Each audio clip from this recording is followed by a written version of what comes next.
Не търсете работа, тя ще ви намери. Ето кои са най-перспективните специалности в ЮЗО за 2025 година. Светът се променя динамично, а това се отразява най-бързо именно върху професиите. Ако искате успешна кариерна реализация, е важно да сте в крак с тенденциите на пазара на труда. Кои ще бъдат най-търсените и добре платени професии в контекста на новите възможности, изкуствения интелект и икономическата реалност в страната и света? Ето и някои от най-перспективните професии в Югозападния университет Неофит Рилски за 2025 година. Бизнес маркетинг и реклама. Завършилите специалността остават сред най-търсените кадри на пазара на труда. Средната заплата в България варира от 2000 до 4000 лева месечно, като опитните и квалифицирани специалисти могат да печелят значително повече.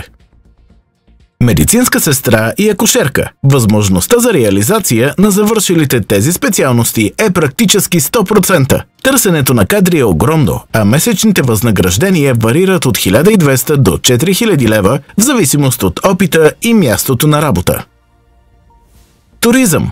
Дипломираните специалисти могат да се реализират в туристически агенции, хотели, в управлението на туристически обекти и други. Търсенето на подготвени кадри расте, а заплатите варират между 1500 и 3500 лева в зависимост от опита и езиковите умения.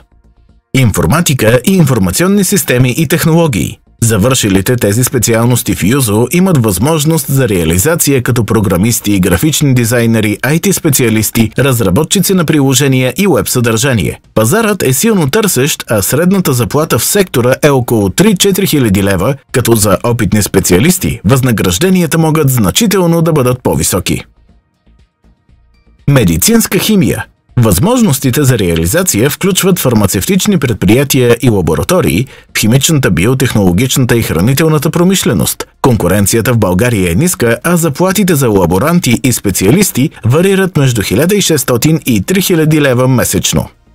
Предучилищна и начална училищна педагогика. Педагогическите специалности, включително по български език, химия, физика, математика, география, история и други, осигуряват широки възможности за професионално развитие. Конкуренцията за работни места е умерена, а минималната основна заплата на учител е 2131 лева.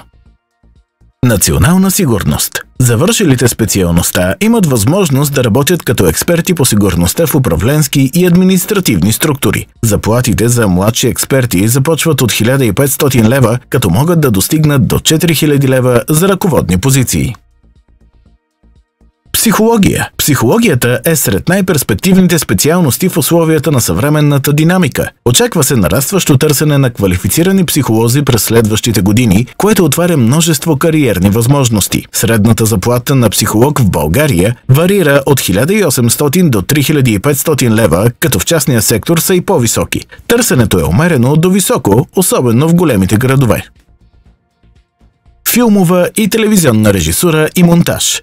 Завършилите могат да се реализират като режисьори, монтажисти, създатели на дигитално съдържание, рекламни агенции, онлайн платформи и медии. Университетът предлага модерна учебна база, професионално оборудвани студия и монтажни зали, които позволяват на студентите да развият уменията си още по време на обучението. Филология. Филологическите специалности дават възможност за реализация в редица бизнеси, които се развиват много силно в България, като аутсорсинг компании, спедиция и организация на международен транспорт, преподаватели по чужди езици в международни проекти и други. Средната заплата в сектора варира от 1500 до 3500 лева. Електротехника, електроника и автоматика. Тези специалности подготвят студенти за работа в автомобилната индустрия, комуникационни технологии, електроника, сигурност и автоматизация. Това е една от най-бързо развиващите се области с високо търсене на кадри. Средната заплата в сектора варира от 1500 до 3500 лева. Работодателите активно търсят специалисти, особено в индустриалните и технологични зони около София, Пловдив, Русе и Враца. Експерти прогнозират още, че в секторите, в които има недостиг на работна ръка, има и най-голям шанс за повишаване на заплатите и съответно възможност за реализиране по професията.